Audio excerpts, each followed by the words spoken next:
Salam sejahtera pemirsa, berjumpa lagi bersama saya dalam pembahasan buku Bugar Selamanya.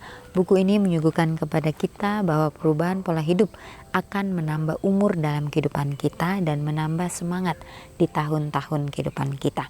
Dan juga akan memberikan kita kekuatan harian untuk merangkul kebugaran fisik, mental, dan spiritual.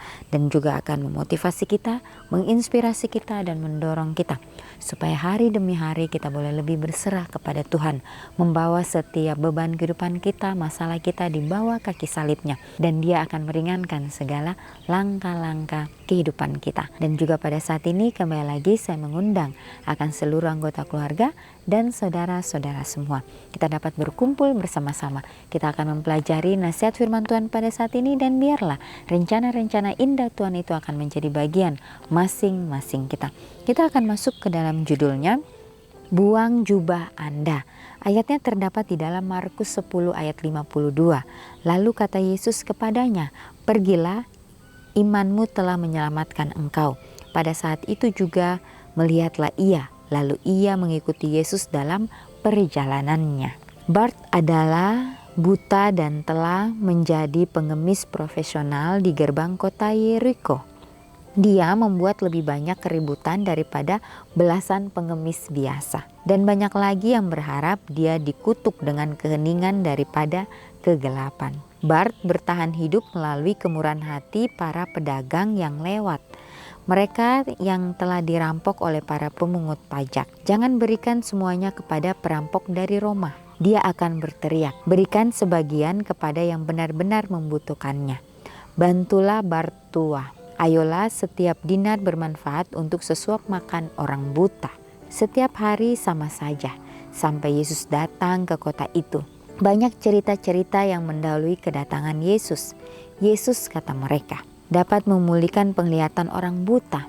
Itu merupakan kisah yang melampaui keyakinan namun patut dipercaya. Jadi Bart mulai berteriak memanggil Yesus untuk dapat memperhatikan dia dan berbelas kasihan. Lebih keras, dan lebih keras, sampai semua orang berteriak agar dia diam. Semua orang kecuali Yesus. Gantinya ikut-ikutan melontarkan kritikan seperti orang banyak. Yesus malah mengajak Bart untuk ikut bersama dia turun menuju sungai Yordan. Sambil melemparkan jubahnya ke samping, Bart melompat berdiri dan datang kepada Yesus di dalam Markus 10 ayat 50. Jubahnya itu seperti orang jalanan yang menyerahkan keranjang tempat barang-barangnya. Seperti orang tuli yang menutup matanya. Seperti seorang seniman menyerahkan kuasnya. Seorang pemrogram komputer yang membuang laptopnya. Atau seorang nelayan meninggalkan kailnya. Hanya jubah yang Bart miliki.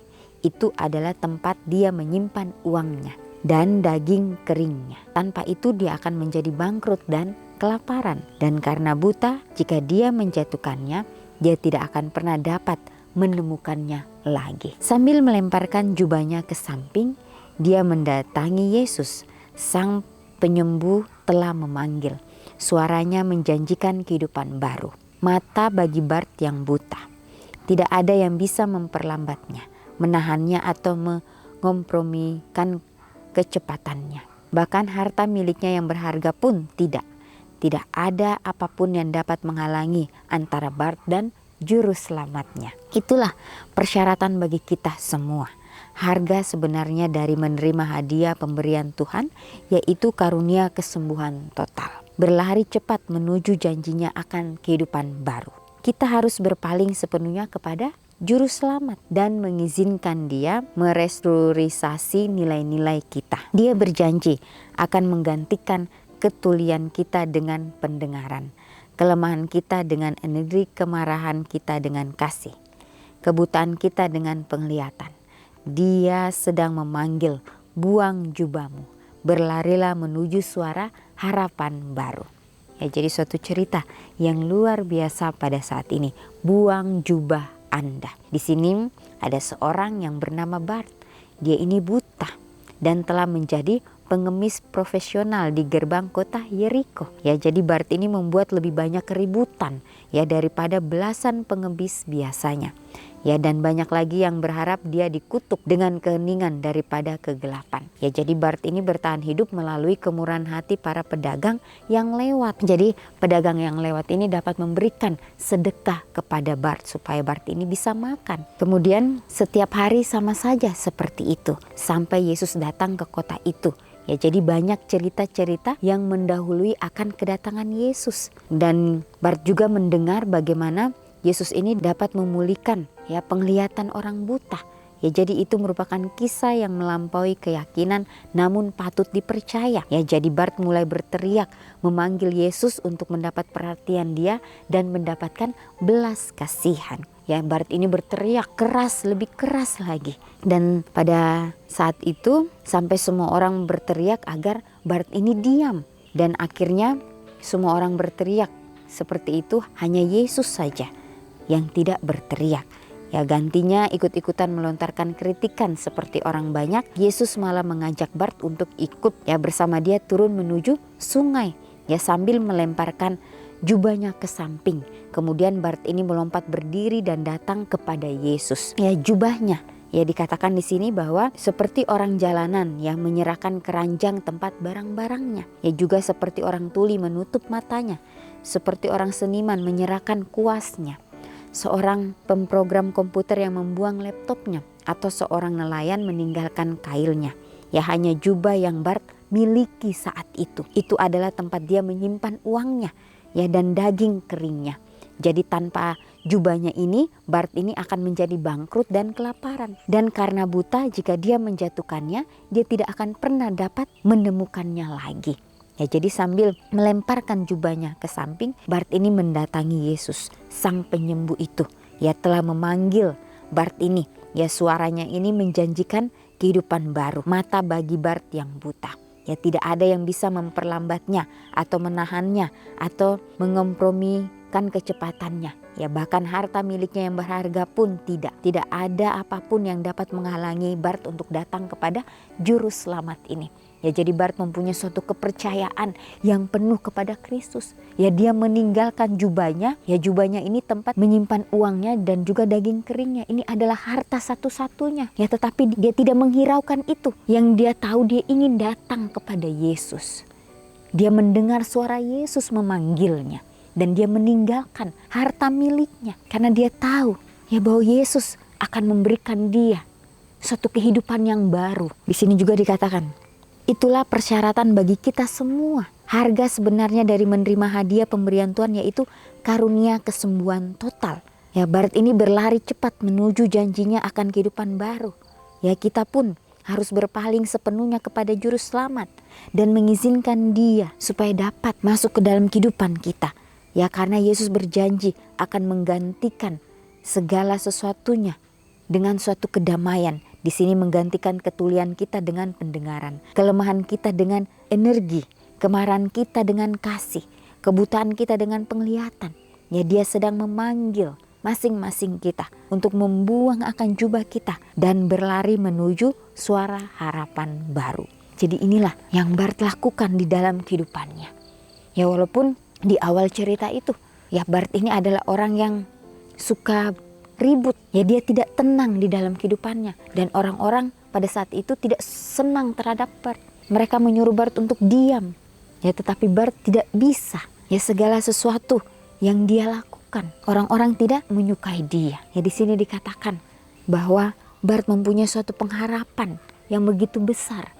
Bagaimana dia mengetahui bahwa Yesus akan datang atau melewati tempatnya. Disitulah dia mempunyai suatu pengharapan yang besar untuk mau bertemu dengan Yesus. Di sini dikatakan, apakah ada sesuatu yang menghambat Anda untuk berlari menuju Kristus? Ya, kalau ada sesuatu yang menghambat, biarlah kita mau doakan itu dan kita lepaskan semuanya itu. Ya, karena itu akan membuat kita supaya kita tidak datang kepada Yesus. Membuat kita supaya kita terlena dengan apa yang sudah kita miliki. Ya, seakan-akan itulah kehidupan kita. Ya, padahal itu akan membawa kita ke dalam suatu kebinasaan. Ya, jangan sampai kita mempertahankan segala sesuatu yang fana. Itu akan sia-sia belaka.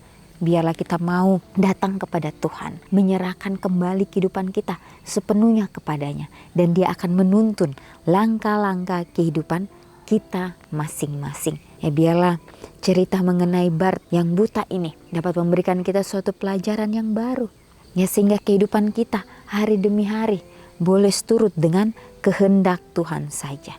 Ya, biarlah tidak ada sesuatu yang dapat menghalangi kita untuk datang kepada Tuhan.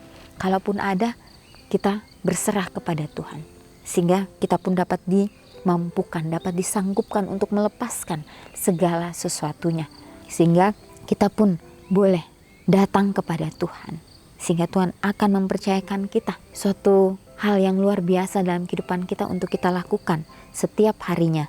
Dan di sini juga ya dikatakan bahwa itulah persyaratan bagi kita semua, harga sebenarnya dari menerima hadiah pemberian Tuhan, yaitu karunia kesembuhan total.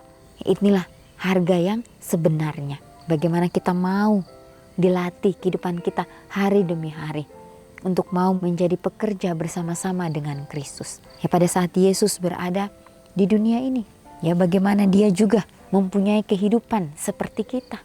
Ya, bahkan kehidupannya lebih menderita lagi. Ya, karena Dia menanggung ya dosa umat manusia di seluruh dunia ini. Tapi bagaimana Dia mau menjalankan itu dengan sepenuh hatinya. Dia mau merelakan semuanya itu. Biarlah kita juga sebagai umat-umat Tuhan yang hidup di akhir daripada dunia ini mau belajar dari teladan Yesus untuk rela berkorban, mungkin dari hal-hal yang terkecil. Ya, disitulah akan melatih iman kita supaya kita boleh lebih lagi berpegang teguh kepada firman Tuhan. Biarlah nasihat firman Tuhan pada saat ini dapat memberikan kita suatu semangat yang baru untuk kita mau berjalan atau bekerja bersama-sama dengan Kristus dimanapun kita berada. Biarlah kita berdoa dengan sungguh-sungguh supaya kita boleh menjadi pembawa-pembawa damai, supaya kita boleh menjadi berkat dimanapun kita berada. Ya, karena kita hidup di akhir dunia ini, bagaimana setan bekerja keras, dia akan yang menggempur kita dari berbagai sudut. Biarlah kita mau terus percaya hanya kepada Kristus saja yang akan memberikan kita jalan keluar yang terbaik. Inilah yang menjadi nasihat firman Tuhan pada saat ini. Kita akan berjumpa lagi di kesempatan yang berikutnya, dan Tuhan memberkati.